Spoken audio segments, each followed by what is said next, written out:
Hello guys, welcome ulit sa ating next video. So in this video guys, papakita ko sa inyo kung paano ba natin i-bypass yung forget password at saka FRP lock ni Realme 3. So panoorin nyo mabuti guys, stay tuned.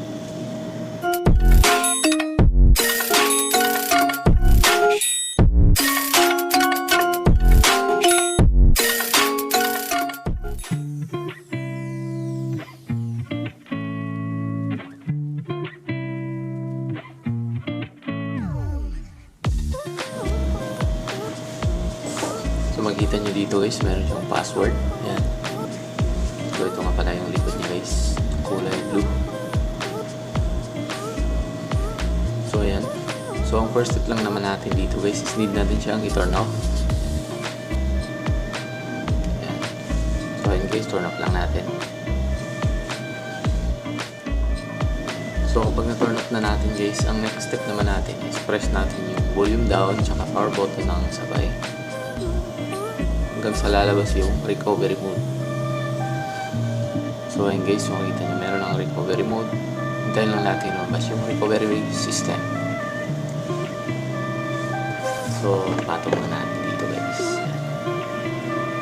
So yan. So dito guys, select lang natin yung English na language and then yung wipe data. So makikita nyo dito guys, meron siyang code. Ayan. So dial lang natin yan. Type nyo lang yung code guys, select nyo yung format data. Yan. So mag-wiping na siya guys, so nagdi-delete na siya ng ating file. So hintayin lang natin matapos.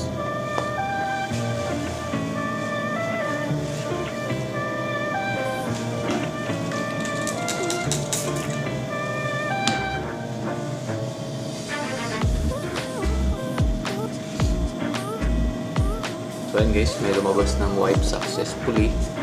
Press lang natin yung okay. Ayan. So magre-reboot siya guys. So dito naman guys, hintayin lang natin siya. Minsan umabot siya ng mga 15 minutes or 10 minutes. So wala kayong dapat ipag-alala guys. Hintayin lang natin siya matapos. Hanggang sa may lumabas ng select language.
So ayun guys, lumabas na yung select language. And then dito guys, makikita nyo merong lock na icon. So ibig sabihin yun guys, naka-FRP lock tayo.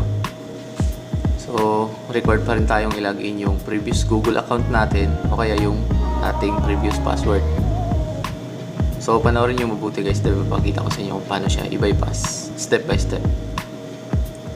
So kahit papasok tayo dito sa next guys, ayan. Select natin yung next. Dito, hindi tayo makakaano guys. Di gumagana yung skip. Ayan. So first step lang natin guys, need natin siya i-connect muna sa wifi. Connect muna natin sa wifi.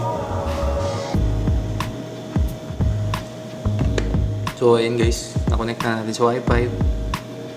Press natin yung next.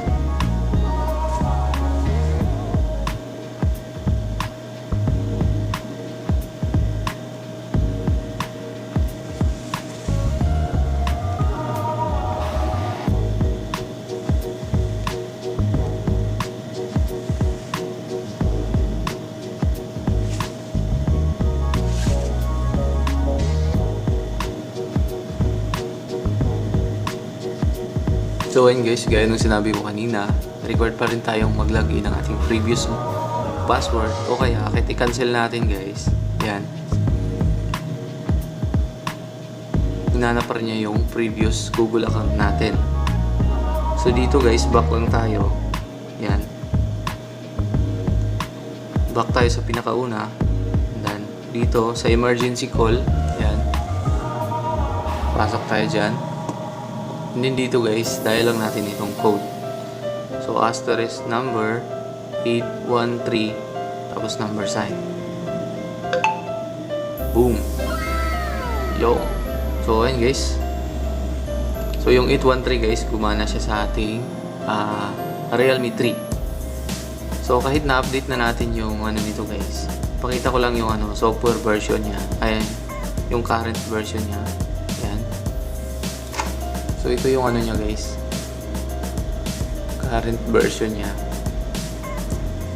So kahit updated na siya guys, gumagana pa rin yung 813 sa kanya. So magandang to para sa mga nalimutan yung password.